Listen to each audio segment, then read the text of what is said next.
Good evening मेरे सभी DElEd साथियों। मैं कमलेश यादव कमलेश क्लासेस में आप सभी का स्वागत करता हूं। साथियों, मैं एक पंक्ति के माध्यम से अपनी बात को आगे बढ़ाऊंगा। उम्र थका नहीं सकती, ठोकरें गिरा नहीं सकती, अगर जिद हो जीतने की तो हार भी हरा नहीं सकती।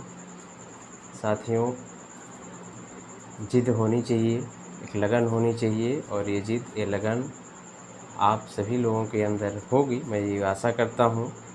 साथियों, जैसा कि आप सभी को ज्ञात होगा कि आपका डीएलएड का एग्ज़ाम होने वाला है। पीएनपी के द्वारा एक नोटिस जारी की गई है, अभी कल ही वो नोटिस आई है और आप सभी तक पहुंच भी गई होगी।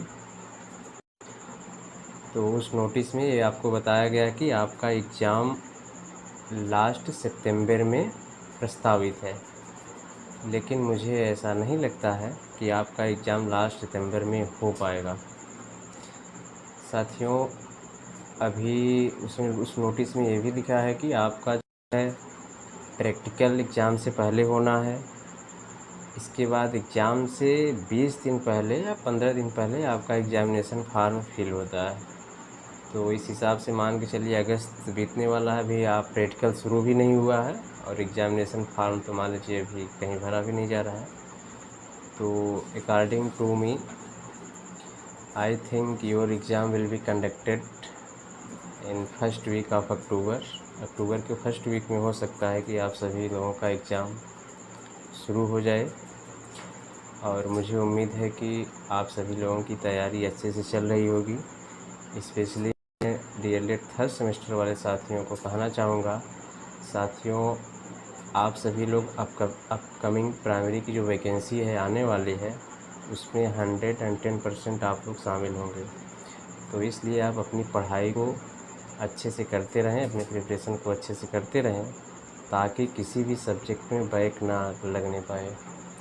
साथियों, 27 में चुनाव है, इलेक्शन से पहले एक वैकेंसी हर हाल में आएगी। इसके बाद आप लोग देख ही रहे हैं कि प्राइमरी की वैकेंसी बहुत कम चांस है कि आगे आएगी।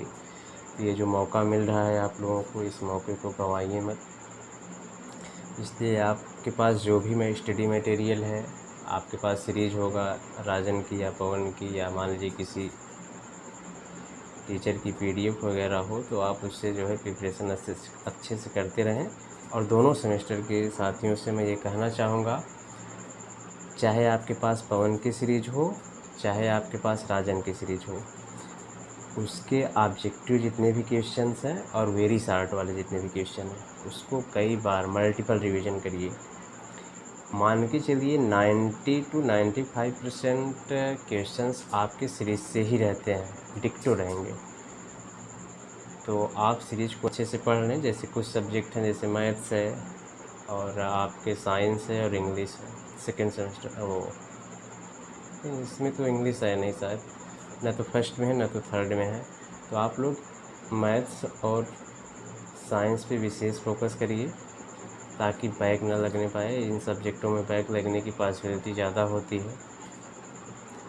अपनी पढ़ाई को अच्छे से करते रहें। और साथियों, डीएलएड थर्ड सेमेस्टर वाले साथी, आपको एक बार मैं और कहना चाहूँगा कि आप 110% अपना दीजिए स्टडी में, क्योंकि आप हर हाल में वैकेंसी में शामिल हो रहे हैं। ठीक है, तो अगर कहीं भी किसी का बैक लग जाएगा तो फिर जान लीजिए कि लाइफ टाइम इसका पश्चाताप रहेगा। ठीक है साथियों, तो मैं आपसे उम्मीद करता हूं कि आप सभी की पढ़ाई अच्छे से चलती रहेगी और कुछ भी अगर नोटिस आता है तो मैं आपको अपडेट करता रहूँगा। बाकी डिस्क्रिप्शन में मेरा टेलीग्राम लिंक है, टेलीग्राम लिंक सभी लोग ज्वाइन कर लीजिएगा। टेलीग्राम पे कुछ भी नोटिस आएगी मैं डाल दूँगा, बाकी यूट्यूब पे भी मैं आके जो है आप लोगों को बताता रहूँगा। थैंक यू साथियों।